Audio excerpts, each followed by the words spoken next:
Nice habit.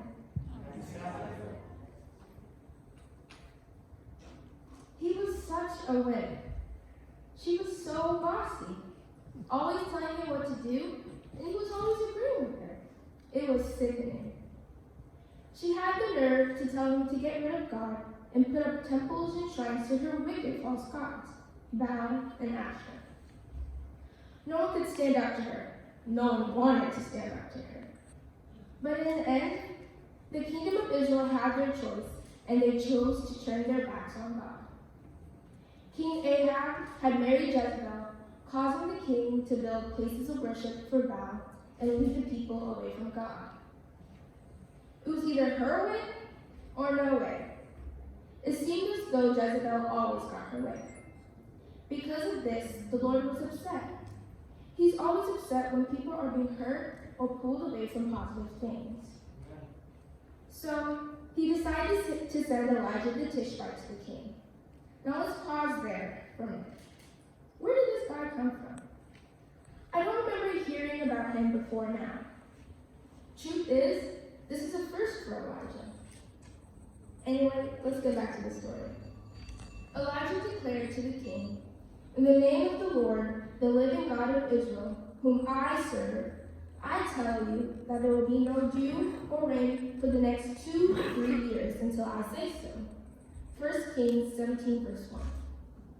Okay. He must have been pretty brave to just go up and tell that to a king. Who in their right mind would do that? I know I would. That must have taken a lot of courage and bravery from God. But you know, with God, anything is possible. From there, the Lord took Elijah away to a brook east of Jordan. Leave this place and go east and hide yourself near Cherith Brook, east of the Jordan. 1 Kings 17, verse 3. After telling the king off like that, I'd probably look for a place to hide too. Far, far, far away. There, the Lord provided Elijah with water from the brook and bread using ravens. Can you imagine how Elijah must have felt being fed by ravens?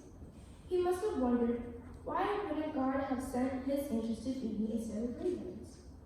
Maybe he got scared that they wouldn't feed him again. Maybe he wondered how this was making him brave. We don't usually think of sitting out in nature as being brave, do we? But he was wanted by the king, so... When the brook ran dry, the Lord sent him to the widow of Zarephath in Sidon. Here, the Lord provided food to the widow and later life to the widow's son who had died. God showed Elijah that he could trust him to provide all his needs, including water, food, shelter, health, and life. God provides everything we need when we trust in him. In the meantime, it had gotten pretty bad in Israel. No rain, and therefore no new crops for 3.5 years would be a problem. People were dying, angry, hungry, you get the idea. After 3.5 years, Elijah returned to Samaria and appeared before King Ahab. Ahab referred to Elijah as the troublemaker of Israel. Without any fear, Elijah turned it back on the king. You are the troublemaker of Israel, for you and your fathers have led the people astray. 1 Kings chapter 18, verses 18. Again, telling the king off. That's pretty brave if you ask me. He was not afraid of the king and his authority. He then went ahead and challenged the king to bring all 450 prophets of Baal and 400 prophets of Asherah to Mount Carmel for a showdown to reveal who the true God was. Can you imagine one person against 850 prophets? Ahab was furious with this troublemaker of Israel and was determined to shut this all down. He gathered the 450 prophets of Baal to go to Mount Carmel. 450 false prophets against one prophet of God. With his pride skyrocketing, Ahab gathered all the people he could to come watch this showdown happen at Mount Carmel. Can you imagine how nervous Elijah was arriving at Mount Carmel to see so many people there? Everyone must have come to see who this brave person was.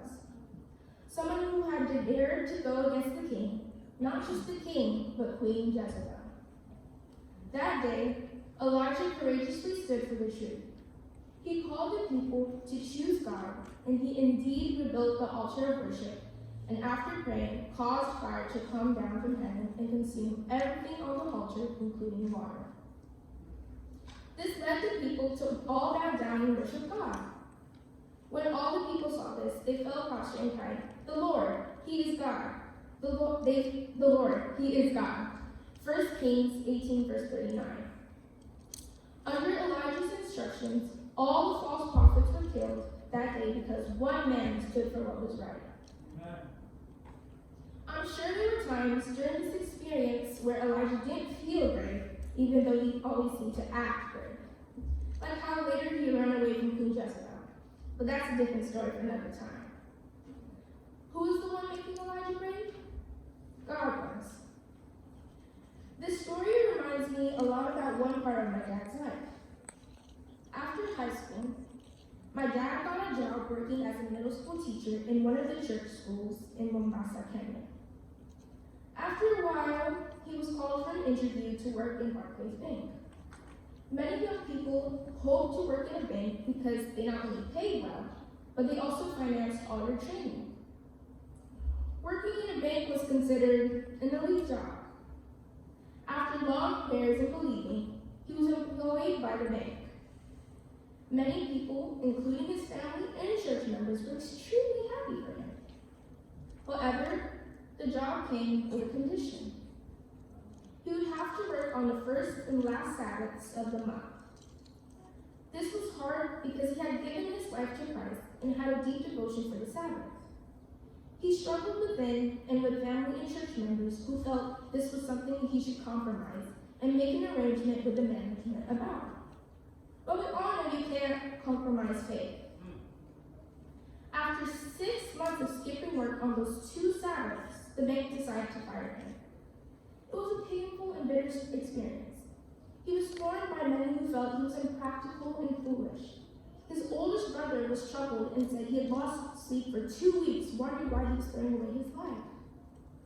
However, he had a church and Christian friend and a close family member that encouraged him.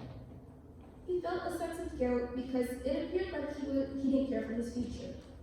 But his friend kept reminding him that this decision he had made was the right one. He eventually joined the university in Kenya to study business, but later switched to theology. To his amazement, 2 years later, there was a nationwide bankers' strike, and all of his friends that he had left in the bank lost their jobs. Looking back today, he had no doubt that God's hand was leading him and was making him brave. He had a lot of courage to be able to not feel pressure from the people surrounding him. We all know that he could have easily just given up and continued to work at the bank. But God had made him brave enough to stand up against many for what he thought was right. Who was the one making my dad brave? God was. In our lives, there are and will always be tough decisions that we have to make. There will be mean people who don't like us, situations that aren't good for us, and of course, really nice opportunities that will require us to give in to our call from God to be faithful. Just like how the Bible says, "For the Spirit God gave us does not make us timid, but gives us a power, love, and self-discipline," God gives us the Spirit to make us brave. Just like how God helped Elijah be brave, just like how God helped my dad be brave, He can make me and he can make you brave.